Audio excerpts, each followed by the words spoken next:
tratar de sintetizar algunos de los hechos de esta campaña de las últimas semanas en Venezuela en las 5 grandes mentiras. Una de ellas la hemos analizado ya, no sería la sexta, pero podríamos hacer una lista mucho más grande. Son muchas mentiras. Son muchas. Si solo fueran 5 mentiras, sí, sería fácil. Una oposición perfecta. Una sobre la cual ya hablamos, que ustedes han comentado, es justamente esta llegada en simultánea de actores políticos de la derecha, de la ultraderecha, tanto de América Latina como de Europa, el mismo día, más o menos a la misma hora.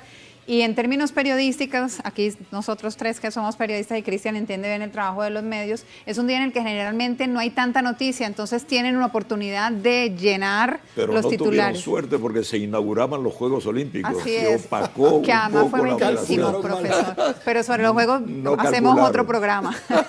Bueno, vamos entonces a la primera noticia, a la primera mentira, digamos, que estuvo mucho en los medios de comunicación a lo largo de estas semanas previas. Vamos, como les hemos dicho, a analizar 5 momentos, así como para hacer una disección, una cosa taxonómica en este programa hoy. Ahí está pues la primera de ellas, con titulares que han rodado por el mundo. El baño de sangre.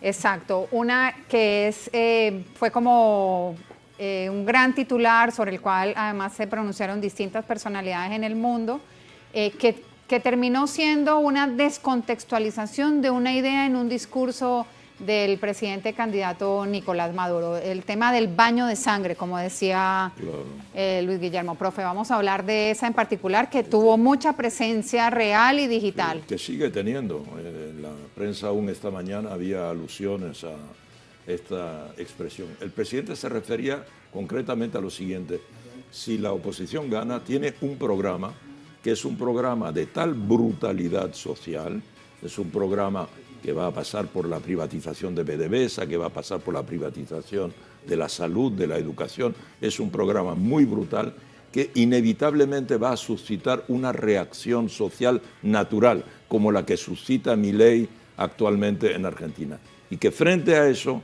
probablemente este gobierno de extrema derecha, como en otros lugares, utilizaría la fuerza contra el pueblo. Ese es el baño de sangre del que habla. No el baño de sangre, como se interpretó, que sería el del eventual perdedor, en este caso el presidente Maduro, que no contento con la derrota, haría un baño de sangre. Por consiguiente, la interpretación es particularmente malvada. Amañada. Sí, amañada, efectivamente, y también con esta voluntad de darle la vuelta exactamente a lo que el presidente estaba diciendo. El presidente ponía en guardia contra una extrema derecha que llega con una tradición violenta y antisocial. Claro, eso es lo que quería decir, que no es casual, no es una expresión al aire que lanza el presidente, sino que ya ha habido evidencias que ha habido baños de sangre por parte de la oposición contra el gobierno. Aquí, ¿verdad? Claro, las guarimbas en particular. Vamos a incorporar a Cristian para la segunda gran mentira de esta cobertura electoral que han hecho los grandes medios y, digamos, los influenciadores en redes sociales. Este es un nuevo perfil profesional. Profe Ramones, vamos a ver con la segunda gran mentira, que es la mentira del fraude. Es decir, es un proceso fraudulento, es un proceso que no tiene garantías. Ahí les estamos mostrando distintos titulares de distintos portales, pero digamos, esta fue... Baño de sangre sería la primera gran palabra o gran expresión, la segunda sería fraude. Cristian, ¿cómo viviste tú desde México esta segunda gran mentira de los medios corporativos? En primer lugar, es toda una tradición de los conglomerados mediáticos y el apoyo que reciben por parte de los gobiernos occidentales, principalmente el mandamás en la región, llámese Estados Unidos, y que sería muy interesante, ¿no? Que si en algún momento el gobierno de Washington se atreverá a recibir observadores internacionales para analizar los procesos de la plutocracia estadounidense cuando eligen alguna de las dos facciones. Porque ahí podemos ver un proceso extremadamente fraudulento y además que se pavonean públicamente como los próceres de la democracia cuando son todo lo contrario, ¿no? Mientras tanto, ¿qué ocurre con las elecciones venezolanas? Que además es muy interesante porque son de las elecciones, los procesos más limpios que existen, pero esa limpieza que se refleja en el proceso también es una estrategia para mostrarle al mundo que toda esta narrativa de mentiras y tergiversaciones y ediciones realmente es una ficción y es el modelo que quieren imponer históricamente sobre Venezuela o sobre Nicaragua o sobre Cuba o sobre cualquier país antagónico al imperialismo occidental estadounidense, como una democracia fallida o una nula democracia, etcétera, etcétera, cuando no es así.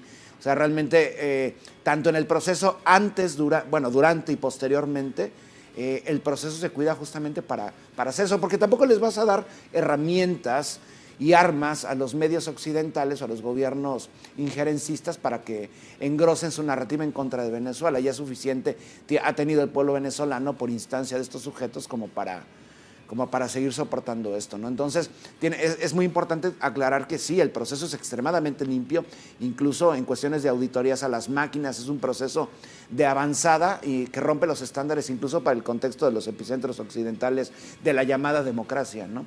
Y al mismo tiempo, justo lo que buscan al traer observadores, también el Consejo Nacional Electoral, etcétera, etcétera, es que estos personajes, nosotros que venimos de múltiples contextos de África, de Asia, de otros países de América Latina, presenciemos esto y corramos la voz de lo que ocurre en Venezuela, que por supuesto todo es un montaje, un gigantesco montaje que también tiene mucho que ver y es muy parecido a todos los otros que a través de las décadas Estados Unidos ha creado para demonizar, creando una imagen totalmente ficticia y demonizada de lo que es el proceso de la revolución bolivariana en el caso de Venezuela. En este caso, como en la tercera gran mentira, tiene mucho que ver influenciar o no adentro del país o fuera del país. Vamos a ver por qué. Esta es la pregunta para el profesor Ramonet, porque la tercera gran mentira es que no hay internet en Venezuela o que se corta por largos periodos, que no se puede acceder a portales que tradicionalmente tienen una posición opositora al gobierno bolivariano, y era muy sencillo darse cuenta que era una mentira porque era solo ingresar a esas páginas y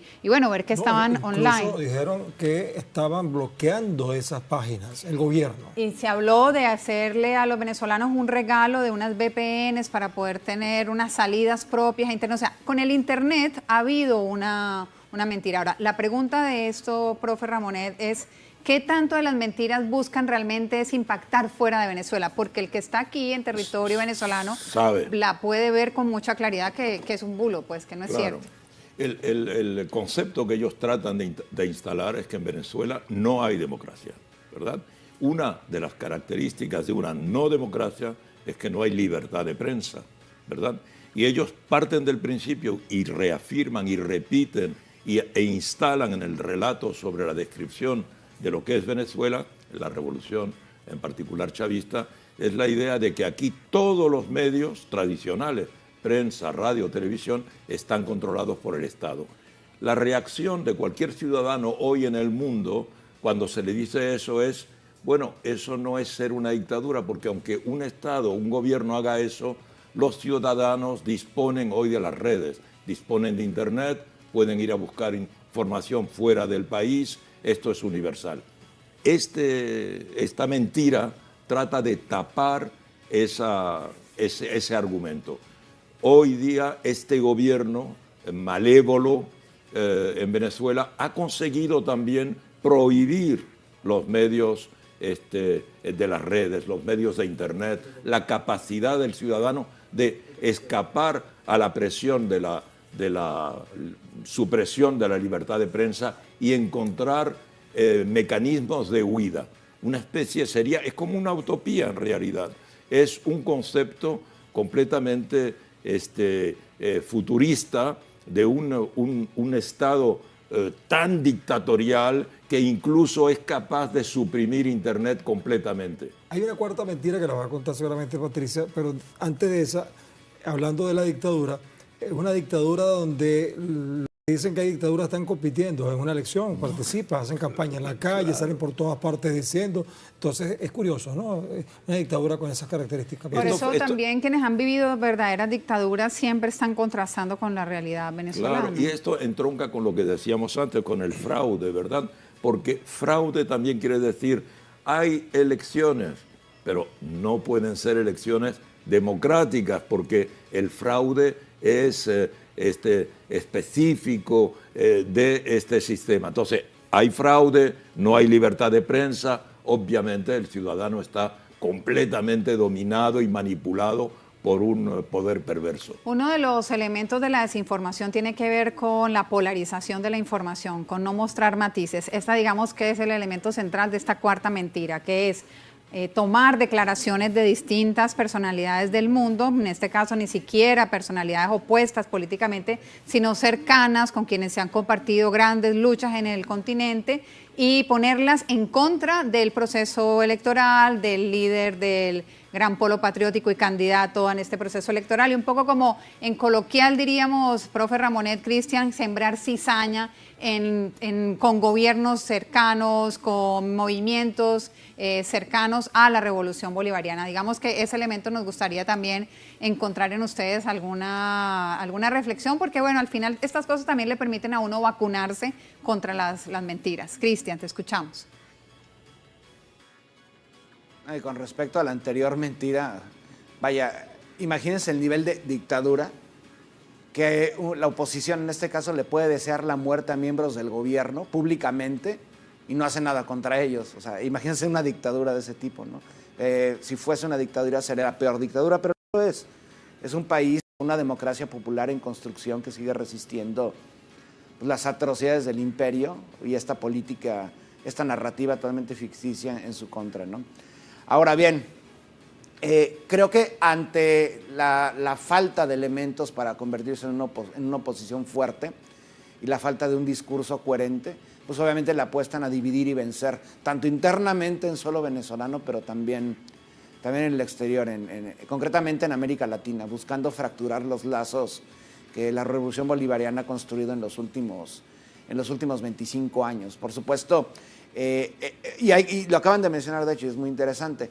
Una cosa es el discurso dirigido desde los medios, los conglomerados mediáticos internacionales, hacia la población fuera de Venezuela, y otra cosa lo que realmente ocurre en este país, ¿no?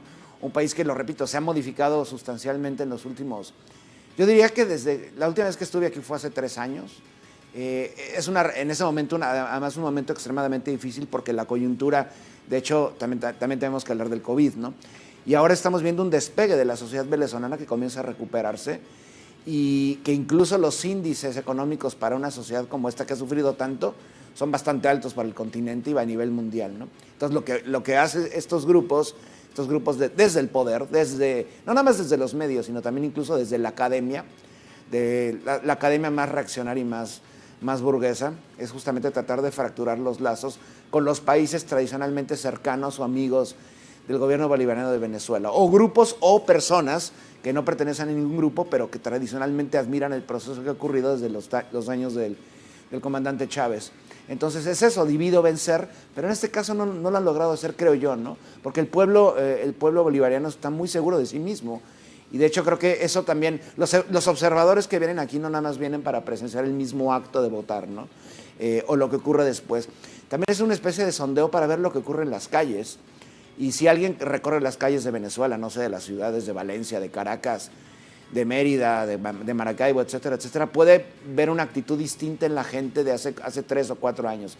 De 6 años ya ni digo, porque justamente en ese momento la oposición estaba muy entretenida, mandando a quemar gente en las calles. Ahora bien, ¿qué ocurre? Veo una especie de entusiasmo por cómo está Venezuela transformando, retornando a lo que está ocurriendo en la primera década de este siglo, todavía con Hugo Chávez Frías en la presidencia, y está empezando a haber nuevamente un proceso de esperanza vinculado al gobierno. Ellos se han dado cuenta que el gobierno ha hecho lo humano, hasta lo más allá de lo humanamente posible por revertir el proceso de estrangulamiento económico, y saben que incluso sectores de la oposición que han dicho, y Nicolás Maduro ha hecho estas declaraciones últimamente, de que ellos están bien con lo que ha hecho el gobierno venezolano.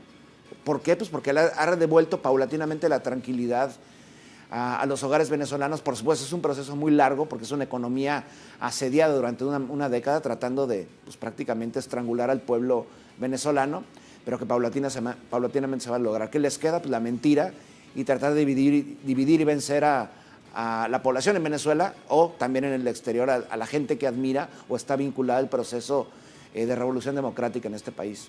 Vamos con la quinta y última gran mentira que el profesor Ramonet, cuando estábamos preparando el programa, decía, esta es realmente la mentira más grande, que es lo de las encuestas. O sea, hoy todavía y muchos colegas en el mundo que no están aquí han preguntado directamente cómo está la cosa, porque las encuestas dicen tal cosa. O sea, que sea solo divulgado de manera muy amplia encuestas que dan a favor de una candidatura y no de otra. No vamos a decir mucho hoy quién por la veda electoral, pero queda muy claro. Esta quinta gran mentira que podría ser la primera, profe, su análisis para cerrar este segmento. El análisis que podemos hacer es el complemento. Este es otra faceta del fraude, ¿verdad? El sistema venezolano no es democrático. La prueba de ello es que existe un fraude permanente y en particular en las elecciones, pero en estas que vienen en particular ya sabemos que es imposible que gane el candidato oficial, porque las encuestas que son científicas, que son objetivas, que están hechas con herramientas que no se pueden poner en causa, indican bien desde ahora que hay uno de los candidatos que tiene un adelanto tal que sería imposible que la realidad demostrase lo contrario.